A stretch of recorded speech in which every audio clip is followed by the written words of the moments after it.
కేంద్ర మంత్రి కిషన్ రెడ్డి మీడియాతో మాట్లాడుతున్నారు. ఆ లైవ్ చూద్దాం. భారం పడకుండా కేంద్ర ప్రభుత్వమే పూర్తి బాధ్యత తీసుకొని విద్యుత్ ఉత్పత్తికి సంబంధించినటువంటి ఈ యొక్క 2400 మెగావాట్ల పవర్ ప్లాంట్ ఏర్పాటుకు సిద్ధంగా ఉంటే దానిని అందిపించుకోకుండా దానిపైన చర్యలు తీసుకోకుండా రామగుండం, పాల్వంచ, మక్తల్లో రాష్ట్ర ప్రభుత్వ పరిధిలో 3 పవర్ ప్లాంట్లను ఏర్పాటు చేస్తామని చెప్పి రాష్ట్ర ప్రభుత్వం ఇటీవల ప్రకటించింది. నేను అడుగుతా ఉన్నాను, ఈరోజు మీరు ఎన్టీపీసీ ద్వారా ఎందుకు తీసుకోవడం లేదు? రాష్ట్ర ప్రభుత్వం అప్పులు చేయాల్సిన అవసరం లేదు, రాష్ట్ర ప్రభుత్వం మీద ఆర్థిక భారం పడదు. మరి చాలా ప్రొఫెషనల్ ఆర్గనైజేషను ఎన్టీపీసీ ఇచ్చేటువంటి విద్యుత్ తీసుకోకుండా ప్రైవేట్ సెక్టార్లో మరి ప్రైవేట్ వ్యక్తుల ద్వారా ఎందుకు విద్యుత్ ఉత్పత్తి చేయాలని 3 ప్లాంట్లు ఏర్పాటు చేయాలని రాష్ట్ర ప్రభుత్వం ఆలోచన చేస్తుందో ప్రజలకు స్పష్టంగా వివరించాల్సినటువంటి అవసరం ఉందని మనం చేస్తున్నాను. ఎన్టీపీసీ కానీ తెలంగాణ జెన్కో కానీ ఎవరు తక్కువ ధరకు విద్యుత్తును సరఫరా చేస్తే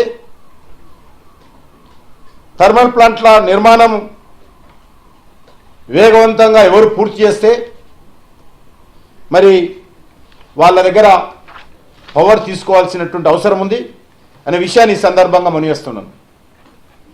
మరి ఈరోజు ఒక్కొక్క మెగావాట్కు ఎన్టీపీసీ ఎంత జనరేషన్ చేయాలనుకుంటుంది, ఎంత చేసినప్పుడు కూడా దానిపైన భారము రాష్ట్ర ప్రభుత్వానికి సంబంధం ఉండదు. 100% ఎన్టీపీసీ కేంద్ర ప్రభుత్వ ఖర్చుతో నిర్మాణం చేస్తారు. మరి ఈ సమయంలో రాష్ట్ర ప్రభుత్వం ఇప్పటికే ఉన్నటువంటి అప్పులు సరిపోవని చెప్పి మరింత అప్పులు చేసి ప్రైవేట్ సెక్టార్లో మరి ఈరోజు విద్యుత్ ఉత్పత్తి చేస్తే దాని భారము తెలంగాణ ప్రజల మీద పడతా ఉంది. ఈరోజు మరి ఏ రకంగా పర్ యూనిట్ కొనుగోలు చేస్తారో ప్రైవేట్ కంపెనీల దగ్గర స్పష్టం చేయాల్సినటువంటి అవసరం ఉంది. భూమి ఖర్చు, ప్రభుత్వం ఇచ్చేటువంటి భూమి కానీ ప్రభుత్వం ఇచ్చేటువంటి మరి పవర్ పర్చేస్ అగ్రిమెంట్ కానీ దీనిపైన స్పష్టత ఇవ్వాల్సిందిగా కూడా నేను ఈ సందర్భంగా రాష్ట్ర ప్రభుత్వాన్ని డిమాండ్ చేస్తా ఉన్నాను.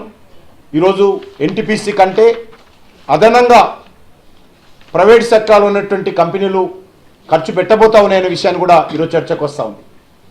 ఎందుకు అవసరం ఉందని అడుగుతాను.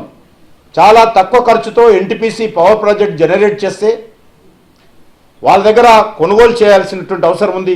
అంతే తప్ప మరి రాష్ట్ర ప్రభుత్వము దీనిపైన స్పష్టత తెలంగాణ ప్రజలకు ఇవ్వాల్సిందిగా ఈ సందర్భంగా నేను రాష్ట్ర ప్రభుత్వాన్ని కోరుతా ఉన్నాను.